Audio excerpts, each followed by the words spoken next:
G'day, welcome back to the channel and welcome to this edition of MGUY EV News for Tuesday the 14th of May 2024. So the Scots have always been a bit crazy and there's nothing that epitomises that more than this particular story from the Scottish Sun. Less than impressed, get it? More than 1 million cars to be banned from Scotland's roads in weeks under hated new laws.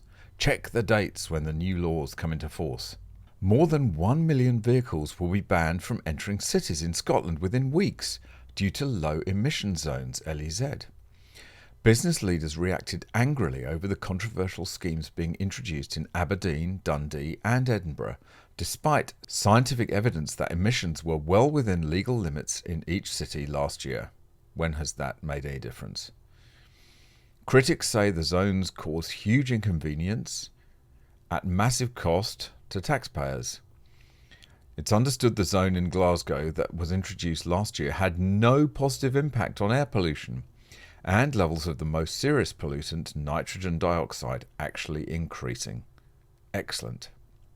That LEZ also saw more than £700,000 shelled out by the local authority on hiring vehicles to replace its own non-compliant ones. Excellent. Great use of taxpayer money. Despite the council telling locals and businesses that they have had years to get ready. Hypocrisy 101. Figures show 1,078,580 vehicles, about a third of the total registered in Scotland, will be banned from its four biggest cities. These cars, generally diesel engine ones from before 2015 and petrol ones from before 2006, attract £60 fines each time they enter an LEZ. I mean, the whole thing is nothing more than a massive cash grab. This is what Sadiq Khan is doing in London with the ULEZ, the ultra low emission zones. Costs people so much money just to get around in London, and this is exactly what they're doing in Scotland. It's just a total money grab.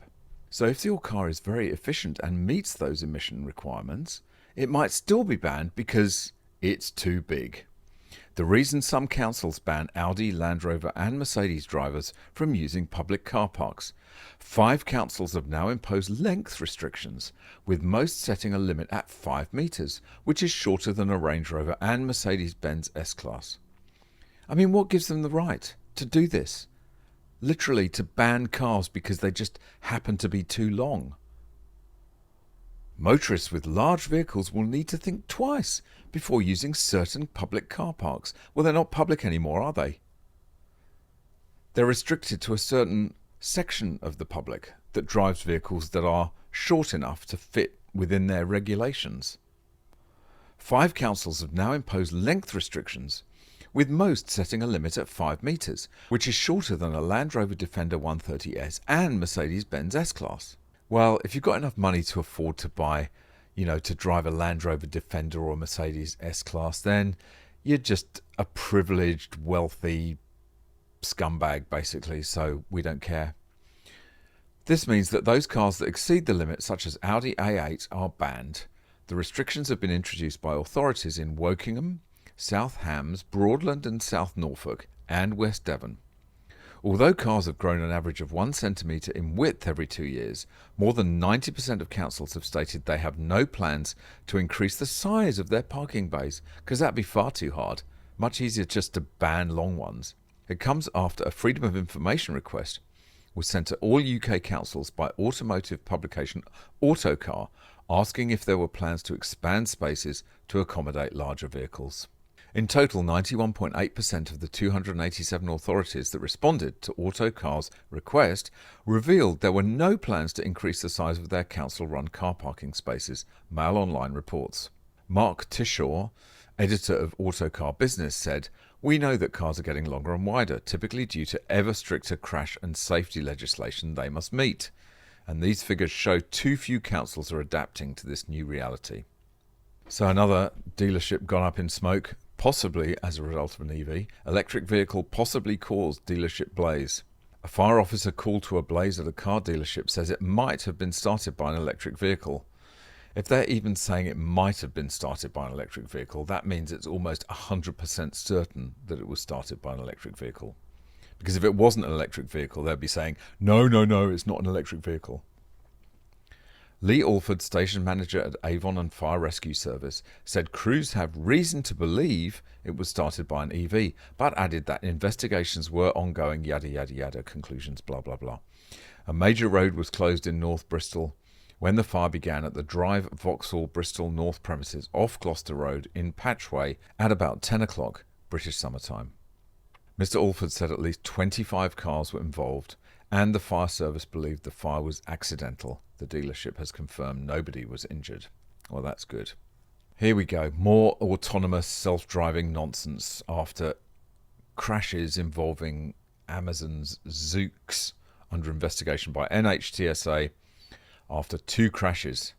The National Highway Traffic Safety Administration is probing 2 crashes involving Amazon-owned Zoox autonomous vehicles. 2 Toyota Highlanders equipped with Zoox's automated self-driving technology braked unexpectedly, after which motorcyclists collided with the vehicles. The agency's probe covers about 500 vehicles.